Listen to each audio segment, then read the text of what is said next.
So pricing today, chums, MC Tuck Tuck. We got to think of a nickname for you, Amber. Oh, Lord. I think I have enough. Yeah, I know. Okay. Bad pricing leads to burnout. I don't think I need to tell you that. And a common trap that a lot of coaches fall into is underestimating how much time it actually is going to take them to deliver a service, and either overpromising or charging too little. And so I'm going to talk about pricing today. I'm going to tell you a story first about Sarah. Cool. And this is a story from San Diego from a number of years ago. And then, and the option that I gave her, right, because her situation was unique. I'm sure your situation is unique too. You unique little butterfly, you. And at the same time, you might be faced with a difficult choice, and that's what Sarah was. So we're going to talk about that. What you actually get paid for when you coach, and what you don't get paid for. And then we'll of course talk about how you actually decide on your pricing, and then how you push up your pricing over time systematically. So we'll start with Sarah. So this is 2017, I think. It was in San Diego. I was brought in to speak for the American College of Sports Medicine, for the ACSM, for their Health and Fitness Summit. Now, for context, I was the first speaker at a lot of these organizations to talk about anything business, and particularly anything online business. And some of these were just really, really comical. And this was one of those cases. So to paint a picture, there were 60 speakers. 2 of them did not have PhDs. I was one of those 2. And so you can imagine this room of just complete dorks that I'm speaking to about how to do online fitness at the ACSM. It was the least receptive room I think I've ever spoken to. It was just not a good event. Anyway, afterwards, after I spoke, I was outside, I was under a palm tree, and I was just sitting down, and somebody came up to me, and she, she smiled and walked up to me, and she said, "Hey, John, I'm Sarah. I'm a life coach. I'm looking forward to your, I enjoyed your talk." I wrote here, "I'm looking forward to your talk." I think this is after I spoke. Anyway, it doesn't matter. "I'm a life coach. I enjoyed your talk. I'm looking forward to your talk." Whatever. Details don't matter. It's 2017. Give me a break. Also, she said, "I'm in your program, but it's not working, and I'm super burned out." And so at this point, I'm like, "Oh, shit, I don't want to deal with this right now." But hey, John, nice to meet you. I'm struggling with the thing that you put out. "Hi, John, nice to meet you at this event that you clearly were chosen for because one person in one place thought that you'd have something to offer value, but the audience doesn't want to see you because they just want to talk about the newest cardiovascular rehab study." And then afterwards, "Oh, hi, John. I'm the only person who's heard of you, and I did your program and it didn't work out for me." Yeah, this is a great trip. But afterwards, I went for a walk and I saw some turtles, and I was happy because I like turtles. Nice. So, this is kind of a sad story, though. Sarah actually ended up failing and leaving the industry, and it sucked. And so here's what happened. She told me that she goes super deep with her clients. She told me that they speak on the phone once a week for an hour. Additionally, she programs habit changes for them and stuff. I don't know. I don't get the programming habit changes. It's like, drink water. What are you programming? It's like you have a list of 5 or 10 habits that make a difference. You kind of choose. I don't know. It's whatever. I asked her how much time the programming took her. I feel like the habit change polyamorous vegans from California hate me at this point. Those vegans get a new title every week. I do think habit change and habit coaching is very important. I just don't understand really what programming habit change is. I think habit coaching is very, very valuable and a really important skill to acquire. But I don't really quite understand programming for it. Anyway, I asked her how much time all this took, and she said it took her about another hour per client. So added up, I had a little notebook like this, props on a podcast. And Sarah told me that she spends about 8 hours a month with each client. And that doesn't include administration work, customer service, email support, anything like that. Sarah's also busy. She was a mom of 2. And in order for her business to work, she told me that she needed to make $3,200 a month. She also told me that on a good day, she has 2 focused hours to work, which if you're a mom of 2 and your kids are at home is actually a lot. So she has 10 hours a week to work, or about 40 hours a month. She needs to make $3,200 a month, and she spends 8 hours a month per client. Just think about that for a second while that sinks in. So as part of the Online Trainer Academy, as you two know, obviously, and Berlin, we have a pricing calculator that's super slick that helps you really nail down like what you're serving and how much time you're spending and what you need to charge. And then there's alternate scenarios that you can work with this pricing calculator and stuff. And so I brought open the pricing calculator as she was speaking, which she clearly hadn't used, because if she had, she wouldn't have been doing what she was doing. And so I plugged into her numbers into this, and I gave the pricing calculator a name for this book, Amber, because you got to have names for stuff in books. Oh God, what you call it? I called it the proper pricing calculator. That's not bad. PPC. Yeah, I'm not doing that because that's pay-per-click. It's not. I know. Never mind. Anyway, this thing takes into account, right, how many hours your services take to deliver, how many hours you have to work in your business, how much money you need to make. If you're not an Online Trainer Academy student, first of all, become an Online Trainer Academy student. But if you really don't want to, whatever, that's cool, bro.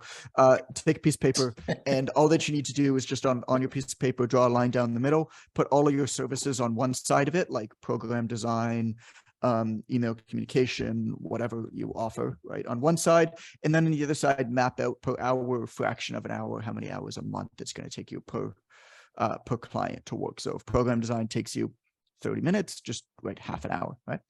And from there, you'll just calculate how many hours per client you spend. And this is a really important part that is often missed with people when they go online. Just because you're going online doesn't mean you're working smarter. In fact, most people who venture online after being in person end up working harder for less money than they did in person. Because when you're in person, you've got that client hour, you prepare for the client hour, you work that client hour, you get paid, you go home. And even though you might be burning out, even though there might be a lot that you have to do, you still can measure it really well. Online, a lot of the time, if you're not careful, you'll find that you're kind of half working, kind of half not working. And then you forget where the time went, and you realize you were just looking at girls in bikinis on Instagram all day. And so I feel attacked. So I asked her, how much are you charging per client? Can you tell I got 3 hours of sleep last night? Yes. Hey, so my 2 kids, so Jaden and Calvin go back and forth between sleeping well at night. They're in cahoots. They're in cahoots. It's like they say to them, it's like, all right, dude, you're gonna be a little shit tonight. All right, cool. I'm off duty. I'll sleep good. I'll sleep good. I'll be a little shit tomorrow night. And they just go back and forth. To have a 5-year-old who has night terrors, and then 11-month. Jaden took his first step yesterday, though. That was fun. Really? Oh, no way. Yeah. That's awesome. Well, on the phone with my mom. Aw, that's Yeah, awesome. so that's super fun. So I asked her how much she's charging per client. Sarah said she's charging $200 monthly, and she has 6 clients. And then she added, I'm burned out and not making enough money. So I'm going to save you from doing the math yourself. Sarah needs to make $3,200. She can only work 40 hours a month. Right now, she has 6 clients paying her 2 hours a month. If you sum it all up, she's making $1,200 a month and working 48 hours. If she continued doing what she was doing, she would need 16 clients to make $3,200 a month, and it would take her 144 hours in order to service those 16 clients, which is 3.6 times more than what she had. And just for the record, I don't do public math. I've just already done this math and I'm reading it down, so don't think that I'm good at math. Good job, John. And so, like, no shit, she's burned out. Making peanuts. You know what I'm saying? Pricing coaching poorly is, you guys back me up on this. It's the single biggest place where good coaches ruin their business. Mm-hmm. And so at this point, I mean, I was like sitting under a palm tree. I think I had a coffee or iced coffee or something. I was like chilling out. By this time now, we're like up and sitting at a table, like working, right? So I'm sitting at a table now. I turned my computer around. She could see the screen, and I shared with her the reality of her situation. Like I just shared with her basically what I shared with you. And then after, when I was done, I wrote it down because I was like, this is a good story to tell on a podcast 6 years from now. No, I mean, I wrote it down. I've told the story before. But I said to her, based off of what you told me, you can only work with 4 clients at a time, and you need to charge $800 a month. I said, that's 32 hours of work, which leaves you with about 8 hours for emails, marketing, administration, which is actually kind of tight. Mm-hmm. And of course, she looked at me and she said, there's no way I can charge that much. And I said to her, you have a choice. You can either charge way more than you are right now, or you can offer way less. Both are fine. I know that it's kind of hard to hear, but whether you want to do this or not is kind of irrelevant. Because when it comes to pricing, you have to remove the emotion and look at the objective reality of your situation. In her case, the numbers were clear. She's burning out right now. Every client she gets is going to make the problem worse. Her choice is to charge more or offer less. Both of those decisions are fine. Both of them will come with second and third order consequences, right? If she decides to charge more, she needs to up level the way that she brands. She probably will need to add in some design to make it look like more of an upscale service. She will probably have to market differently or focus more. I don't know if you heard Calvin, but it seems like he's fun. You will probably need to figure out how to market in more affluent circles. Like it just comes with consequences, right? That's vision, that's clarity. If she decides to charge less, then she's going to have to be okay with doing less per client and figure out how to get results with them doing a little bit less per client. And so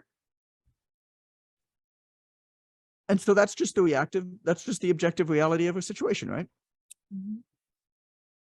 And so one of the things that this calculator does is it allows for alternate scenarios. And so I plugged in other numbers as she was talking, right? And just to give you like alternate scenarios.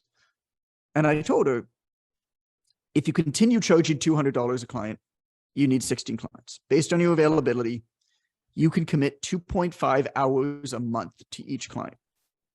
And then I was just like, okay, so let's play with this, right? Like pretend like you can do this.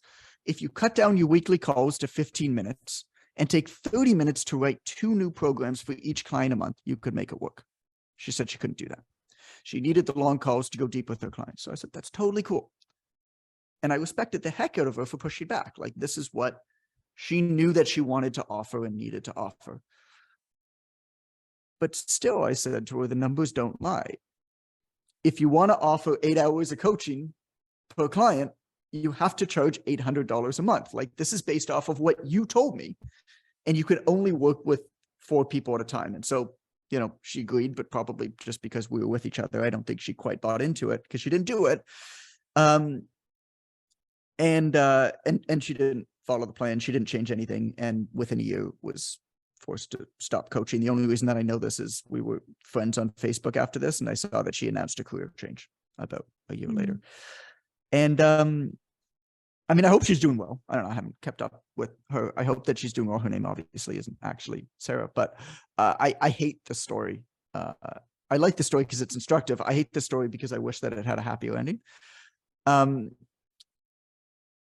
so I'm going to tell you a story that actually has a happy ending. But first, before I do that, any reactions to Sarah under the palm tree in San Diego? I mean, it hurts my heart for her. I mean, because people like that are the coaches that we need, right? Like they're the ones that they'll crawl over broken glass to hand you the shirt off their back to take care of their people, but they're coincidentally usually the ones that refuse to charge what's appropriate for them. And so it hurts because we need more Sarahs, but we need Sarah to be paid appropriately so she can have the energy to do what she does best. And so more than anything, it just hurts my heart that she didn't get to do what she was probably quite good at. Sarah needs to take care of Sarah sometimes. Mm-hmm.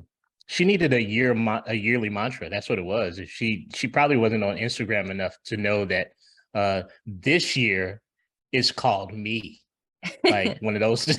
Yeah. That's how you change your life on Instagram. Totally. You just announce what the name of this year is. Yep. And then you forget about it in like 36 hours. Yeah. For sure. Yeah. January 3rd, you can't remember that. But a couple of things come to mind.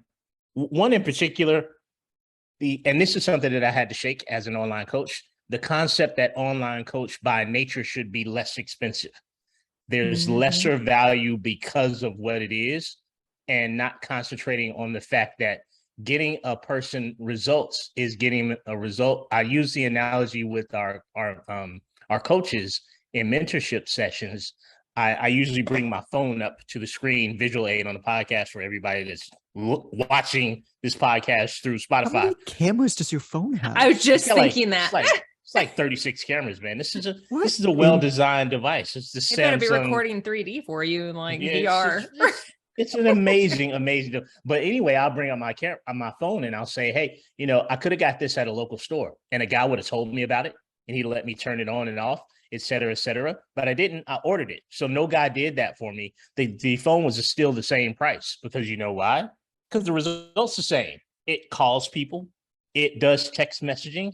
You need to take yourself away from the hours spent and turn yourself towards the result you're providing, because ain't nobody going to run down the beach with no shirt on. Somebody says, hey, man, you look great. I got a coach. Oh, man, that's awesome. Oh, my coach is online. Oh, you don't look that great then. I didn't know it was an online coach. That's not how it works. You know what I mean? Oh, you look like shit, bro. You should have told me it was online. That's really funny, actually. That's really funny. But that's not how it works, right? So we, I think good people with your coach is online.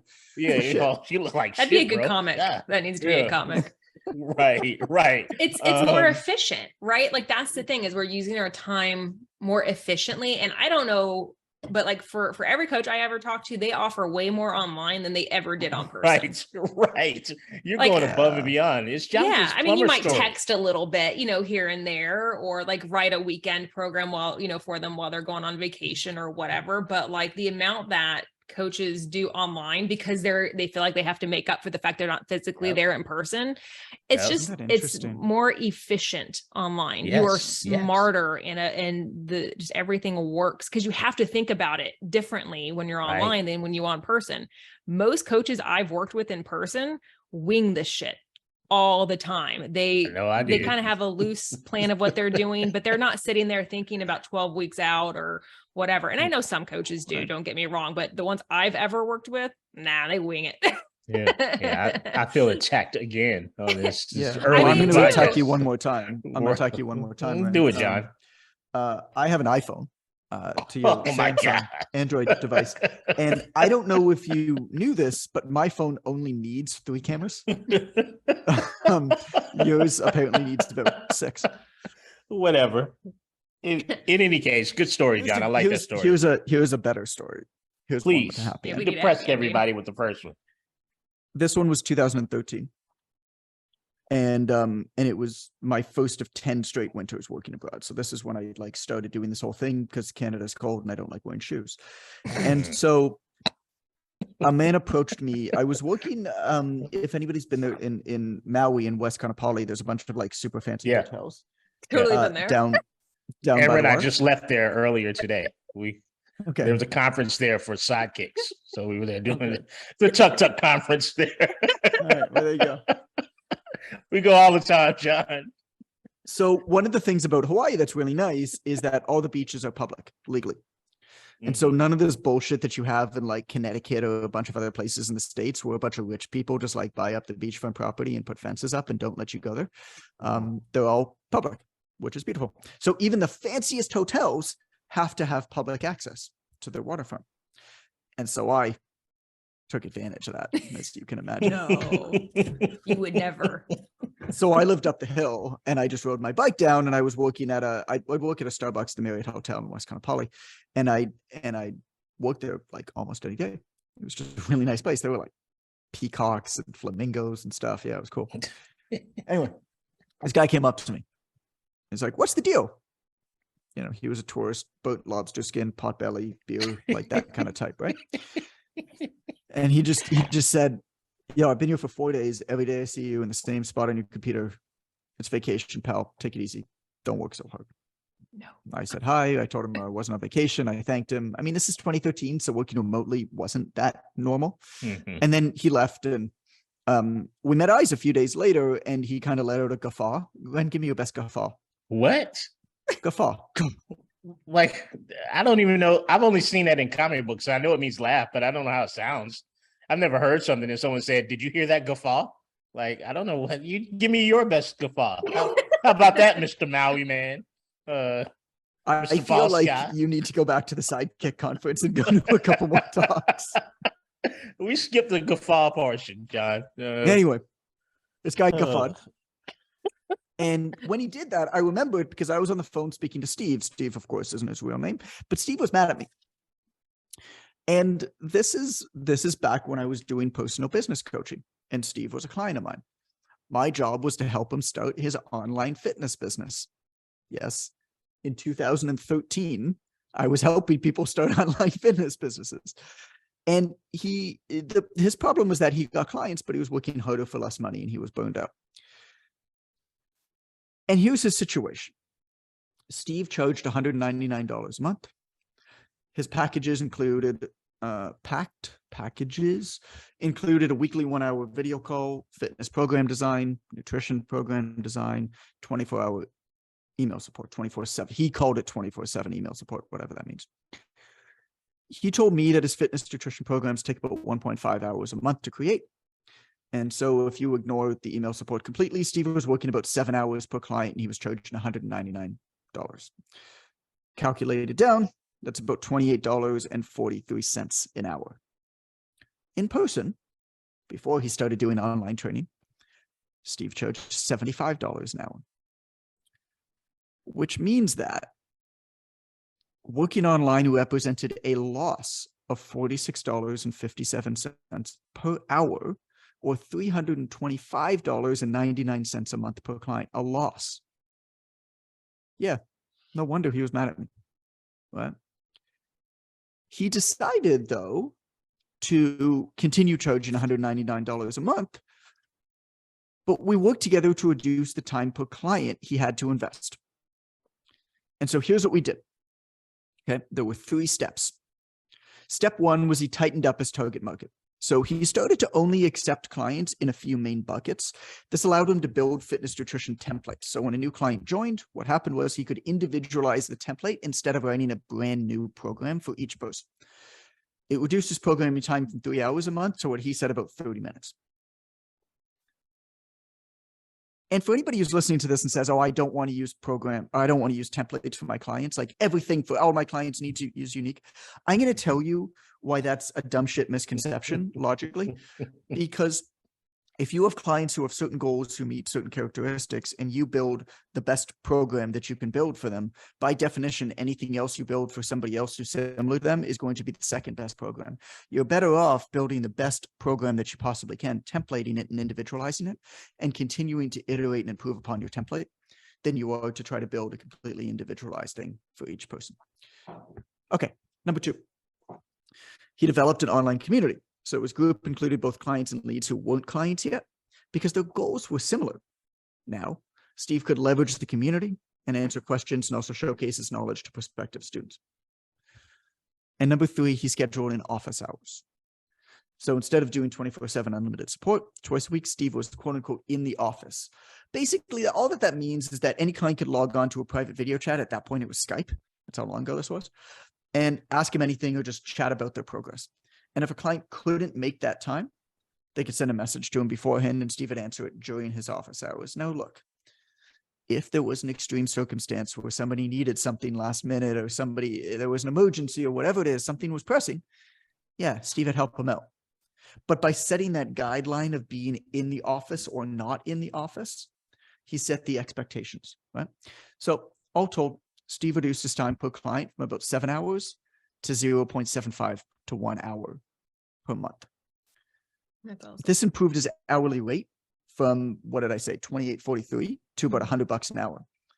And his programming support systems are now scalable, and he was able to go faster without burning out.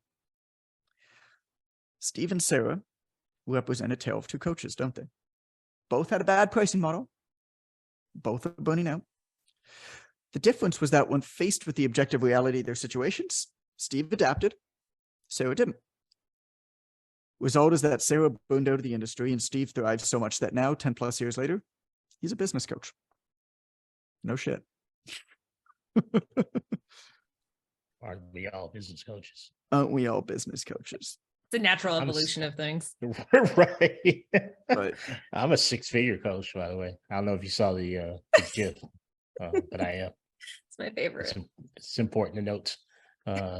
John's got he's got live children with him. That's awesome. It looks like the top of Calvin's head, who continues to duck.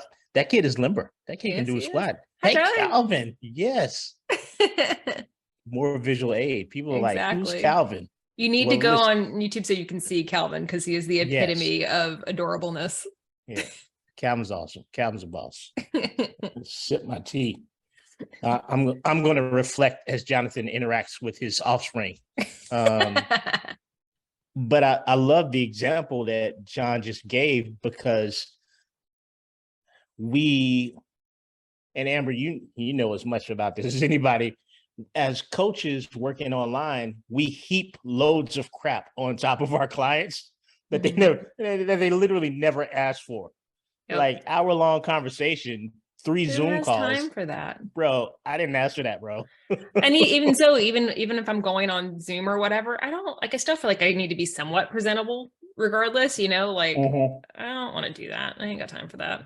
But what I do like what he did, which I think is super smart, is he leveraged his community, which not just from like a sticking factor, it keeps people around when they are part of a community that they like, but also I feel like clients often communicate better with other clients than even we would have, because they've gone through the experience. So ones that are further along can pull other people with them and communicate even more effectively. And so it's just utilizing his resources even better, so he can stick to the things that he loves doing.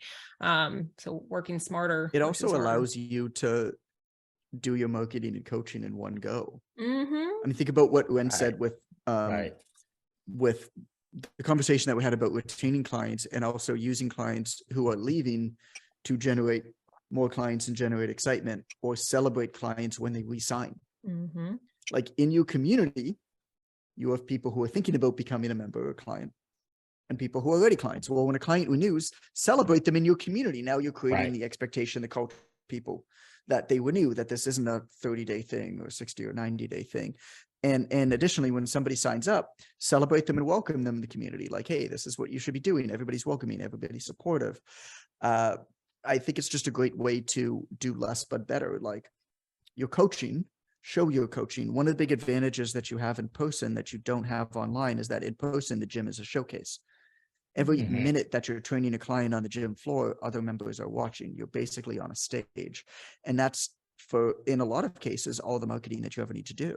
Well, nobody sees what you do online, which means that now when you go online, you actually have created yourself a second job to market that you never had in person. I don't think that it necessarily needs to be that way. I think some of your coaching can be done with curious onlookers watching at the same time. Okay, let's transition this into what you actually get paid for. I'm going to fly through this really, really quick. And to lead into this, I can tell a story, because stories are so much better than just like hammering you with information. So this is a guy who I know, I had dinner with, but become friends with ever since. And he's a super successful investor. He manages over $1 billion for his clients. Runs a big investment fund. And he didn't go to school for business. He actually went to school for photography, of all things. And he's a fantastically accomplished photographer. When he was studying in college, he built a business taking headshots for sororities and fraternities. I don't know, they have like their big like introduction day or something. Americans probably know about this more than I do, but they all get headshots. But anyway, he got all of the business from all of the sororities, and it got so big, his business, that he hired his professor to develop the film for him.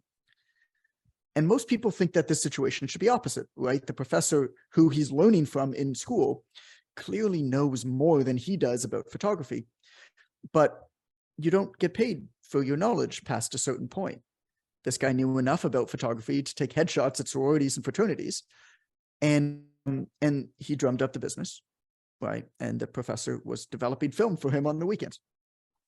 I speak to a lot of coaches that are confused, that are frustrated, they're burnt out, they're working long hours, they're doing great work for clients, but they can't catch a break.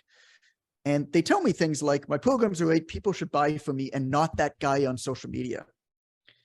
And they're right. They should. But that's not how the world works. Because you don't get paid for your knowledge. You also don't get paid for your work. And you don't even get paid for getting results. You get paid for getting credit for the results. Who does the work? How much work is done? And the specifics of the work are completely and utterly irrelevant.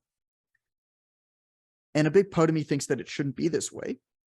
And I was pretty upset when I figured this out. It kind of felt like I had been lied to.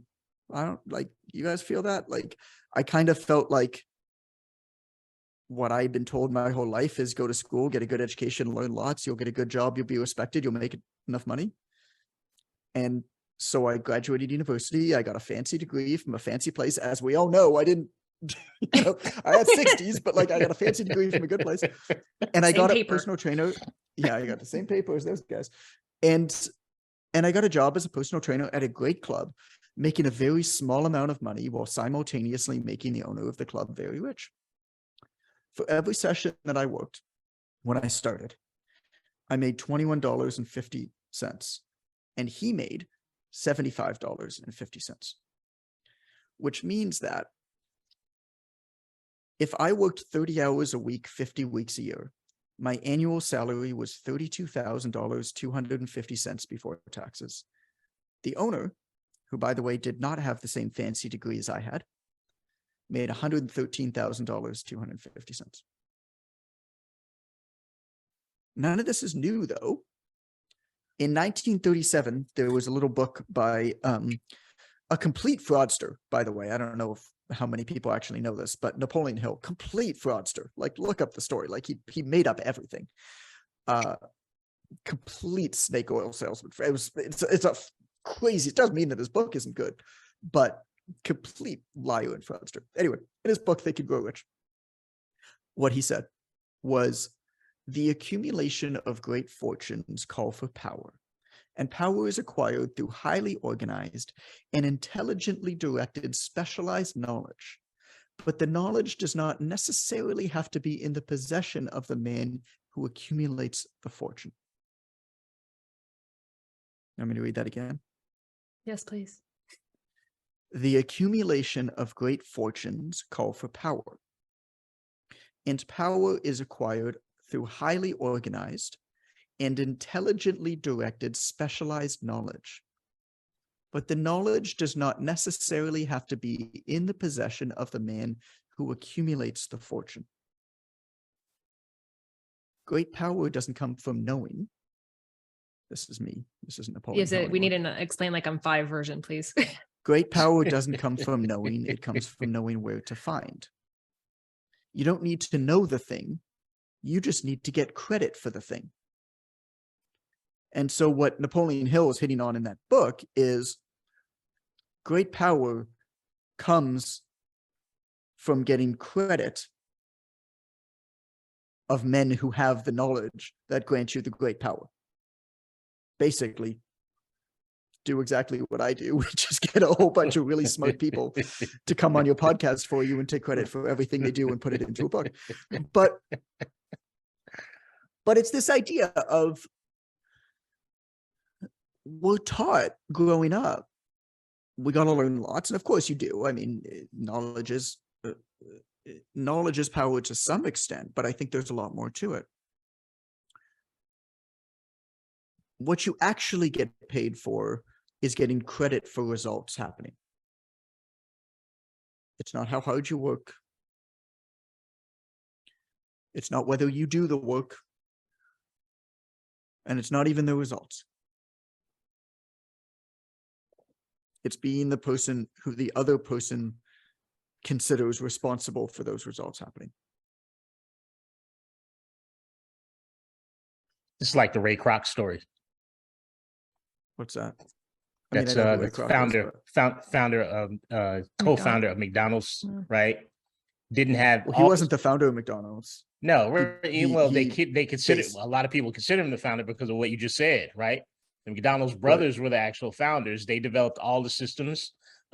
He took all that information and paired it with a little bit of real estate knowledge, right? And decided we're a real estate company, not a food service company. With a real estate knowledge, somebody else came in and basically said, "Hey, you're not selling you're not in the hamburger business. You're in the real estate. Business, right? This supports what you just said, right? Yeah. This is all knowledge from other places. Here's the craziest thing about the Ray Kroc story. I think it's a good example. Is Ray Kroc, first of all, started very late in life. What most people consider late in life. I don't remember how he was, like in his 50s, wasn't he, when he started? He was a traveling Dixie cup salesman first. And then he sold the milkshake machines. And he did that for years, I think even decades. And all that he was doing in this time, he didn't know it at the time. And if you actually look at his story, like, he kind of was looked upon by a lot of people who knew him as a failure. Yes. And then what he actually was doing was he was learning the trade. He was learning about how these hamburger joints kind of operate. And he was selling these milkshake machines. And yeah, these two brothers, the McDonald's brothers, were buying a whole bunch of them. And he was just like, how in the world are you doing that much business and turning around customers so fast that you can utilize this many machines? And so he went to go see their operation. And because he had all of this knowledge accumulated over all of these years, he recognized the brilliance that they didn't see. And that was the beginning of McDonald's. And then, of course, I mean, just the how aggressive he pursued it and how quickly he grew, it was crazy. But I think that's such a good story of, like, it's not too late. And oftentimes, actually, if you bide your time and learn your trade and learn the ins and outs of a thing, and then enter in that field much later, you actually have a lot of advantages. I feel like we're that way kind of with Quick Coach, Amber. I feel like we definitely don't have first or second or even third mover advantage. No. But we learned what makes good software and what doesn't make good software. And we watched and we advised and we helped strategize and we listened to thousands of people who used these software for years and years and years and years. So that when it was time for us to do it, we hit that ground running. Yep. And we're already bigger than almost every other company in terms of users a year in. And these companies are 7-8 years old and growing considerably faster too. So I like that story, Ryan. Do you want to get into how to price coaching? It might be a little bit faster. Do you want to get into it next time? I feel like I teased it, so we should, but to get into it. Yeah. I mean, I think we should. Let's do this. Let's not talk about, sorry, Amber. Let's not talk about how to actually price the coaching and push it up and stuff like that, because I just don't think we have time to really do it justice. I think we'll hit that tomorrow. We hit that in the next episode. And well, it's kind of fun to string together these episodes too, because then people can kind of binge them a little bit. And we're going to leave you on a cliffhanger. Instead, what I'm going to do is I'm going to take one of your brilliant stories, Amber. Oh gosh. Okay. And you can perhaps give a little bit of context, but this goes into Sarah's, there's no way I could charge that much. Overcoming your own limiting beliefs. So Amber Reynolds lives in a small tourist town in the southeastern United States. The people who live there are working class, including two of her friends, who we're going to call Sydney and Bill. Now, Bill is a boudoir photographer. Yep. Wow. Boudoir Bill. I love it. Boudoir Bill. He's very good at what he does. Mhm. He's always busy. His clients are booked weeks in advance. Sydney, on the other hand, lives paycheck to paycheck. And yet, Sydney scheduled a photo shoot with Boudoir Bill that cost $350. But that's not where it ends, right, Amber? There's more. But wait, there's more. Because after the shoot, Sydney bought multiple upgrades, including a photo book with 10 images that cost $699, and you can fact check me on this, Amber. Mm-hmm. A single black and white print, so a single photo, black and white, that cost $599. And she paid a $300 fee to Boudoir Bill to keep all of the images on his hard drive for a year in case she wanted to buy more later. Yep. Is that right? Yep. That's all of it? Mm-hmm. So altogether, she paid close to $2,000 for a few sexy pictures. And pictures she could have taken on her phone, or Len could have taken with one of his 5 cameras on his phone. Oh, you shut your mouth when you talk to me. Keep my phone's cameras here. Keep Now, I'm not. my phone's cameras out your mother. Now, I'm not downplaying the value of photographer. I think I've hired a lot of photographers, but you've got to admit, this sounds like kind of a crazy purchase for somebody who can barely afford their rent, right? Mm-hmm. And it is crazy if all that Sydney was buying were pictures. But it's totally reasonable when you consider what Sydney actually bought. So here's the review that Sydney left on Bill's service. I think it was like a Google review or Facebook page review. Facebook page, yeah. Yeah, there you go, Facebook page review. She said, I looked at, oh, you know what? Actually, I'm going to read this in Sydney's voice. I looked at myself completely differently. Just like every one of you, I'm very critical of my body. Even after losing 20 pounds last year, it's not perfect. But you know what? No one is. I believe my first words were, that's not me. And I got to see myself in a completely different light. I realized I am beautiful, and any man is lucky to have me. I feel empowered and ready to conquer the world. And I loved myself again. Okay, Mrs. Doubtfire. I'm not coming back I never tomorrow. thought that I do in public. I will not be. And we have it recorded for for posterity. Thank you very much. Oh my gosh. Calvin's like, that was funny. Daddy sounds like a woman now. So, but Bill did that. Yes. Bill made her feel that way. Bill helped her discover herself that way. Sydney did not buy pictures. What she bought was a new way to look at herself. A way that made her feel strong, feminine, beautiful again. Right? Bill didn't sell photos. He sold what Sydney would become as a result of the photos. Mm-hmm. This is what you do as a coach. You're selling the feeling your clients have after working with you. The service you provide is simply the tool to get there. Here's the kicker. What we do seems easy to us. It seems obvious, even. It's our unconscious competence. As a result, we underestimate how much value we provide because it seems easy to us and because we know how many other coaches have the same tools, the same education, the same experience. Bill takes goddamn photos. Maybe they're good photos. They're probably good photos. Mm-hmm. There's a lot of people who could take photos like he takes photos. I promise you. Mm-hmm. Yet you help people change. You help them transform. You help people become the best versions of themselves so that these people can live out their best lives for themselves, for their families. That's important. And I don't think there's anything more important than that. So if you're thinking, there's no way I could charge that much, overcome dem shits. I'm gonna get you a coffee mug that says that. Overcome dem shits. I don't know if I hit a career high or low today. It's indistinguishable for me. That's Did you ever think the trajectory of your career would end up like this? No. Oh my gosh. Oh, that's a good story though. It's one of my favorites. Yeah, I actually went with my friend who did this. And so I was there for the photo session and like the reveal and all of that stuff. And so tell me, Amber, like what did Bill do that made it so special? Like, how did he transform the experience?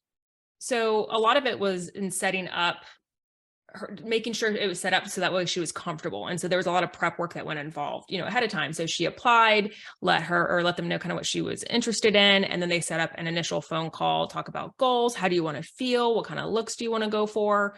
And then they had another call beforehand as well, just to touch base and follow up on a few details. Was there a baseball bat involved? There was a baseball bat. They asked about like props. Well, for her, there was not. That was just an example because I have seen a lot of these boudoir photos, and there's always some interesting props, including baseball bats sometimes.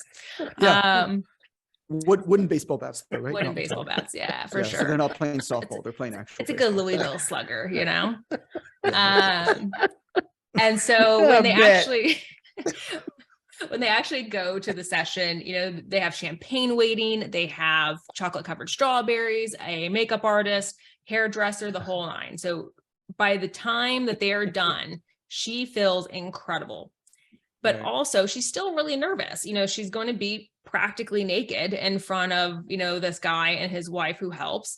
And that's a very vulnerable position to be in. And one of the really cool things that I think that he does is because it is very awkward at first, he shows them all of the positions.